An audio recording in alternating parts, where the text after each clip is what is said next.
Today, we are going to dive into a fascinating and honestly, a pretty frustrating story from Pakistan. It's about this brilliant-sounding education reform that, on paper, should have totally transformed the system. But in reality, it changed almost nothing. And that raises a really important question. Right. This is the heart of it all. Think of this as a kind of detective story.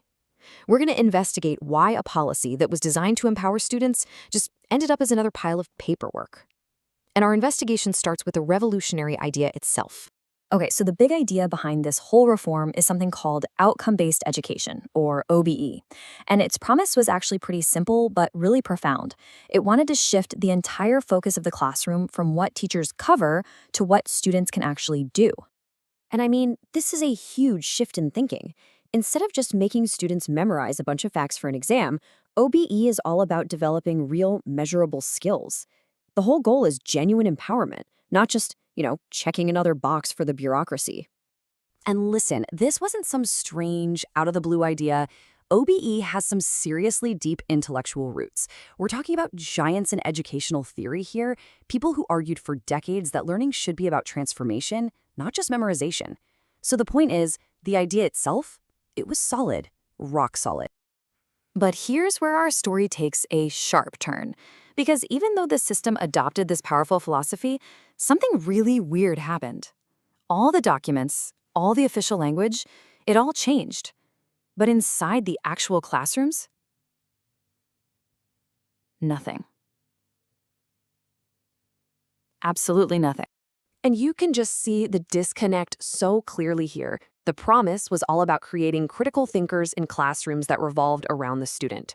The reality? It was the same old story, memorizing for exams, teachers just lecturing from the front, but now with a whole new set of buzzwords.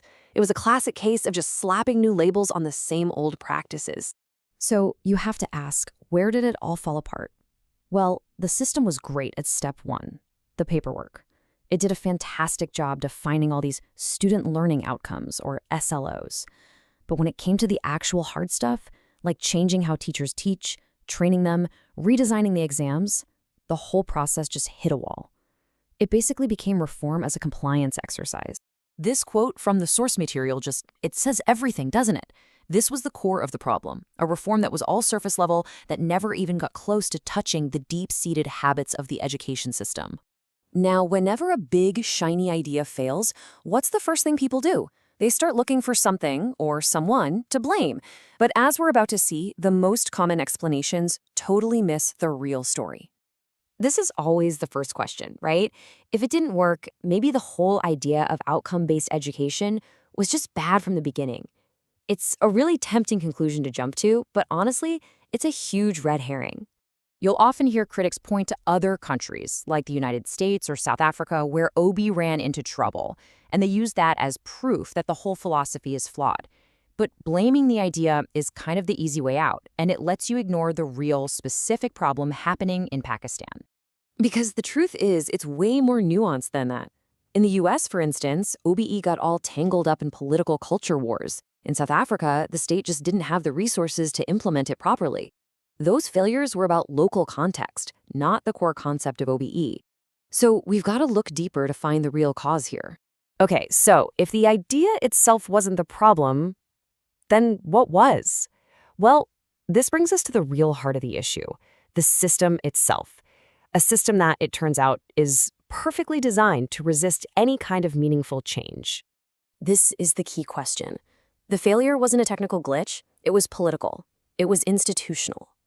The hard truth is that there are powerful parts of the system that actually benefit from keeping things exactly the way they are. And here they are, the real culprits. You've got exam boards that make their money from simple, easy-to-grade tests. You've got this massive industry of guidebooks and coaching centers built entirely around teaching kids how to pass those specific tests.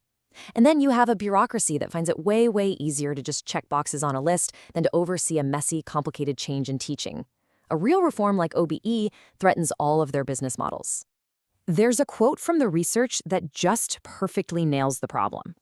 Learning is measured before it is cultivated. The whole system is built backward. It prioritizes testing and compliance over the actual, often messy process of real learning. Now, what's really revealing is that this isn't just a one-time thing. The failure of OBE is actually a symptom of a much bigger repeating pattern in the country, a kind of cycle of superficial reform. And this cycle is so important to understand.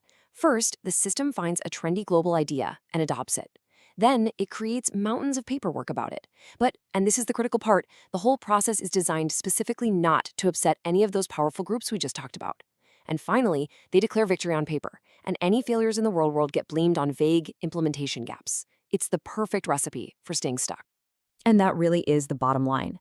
The system didn't fail to understand outcome-based education. No, the system succeeded perfectly at what it was actually designed to do: absorb all the fancy language of reform without letting any of the real disruptive change ever take root. So, where does all this leave us? If this is the reality of the system, what does it actually take to create genuine change? Let's break down the difference between what happened and what was really needed. And the difference is just stark. Cosmetic reform is the easy path. You slap on some new labels, you create a bunch of new documents. Structural reform, on the other hand, is hard. It means changing what happens in the classroom every single day. It means rebuilding teacher capacity from the ground up. And it means totally redesigning the exams and incentives that drive the entire system. The ultimate lesson here is, frankly, a pretty sobering one. You can have the best ideas in the world. You can have passionate people who are desperate for change. You can have a real sense of urgency. But none of that is enough to fix a system when its fundamental structures are all aligned against that change. And that leaves us with this final, really challenging question. If good intentions and great ideas just aren't enough, what does it actually take to confront those powerful entrenched interests and finally break this cycle of paper reform? That's the real puzzle that still needs to be solved.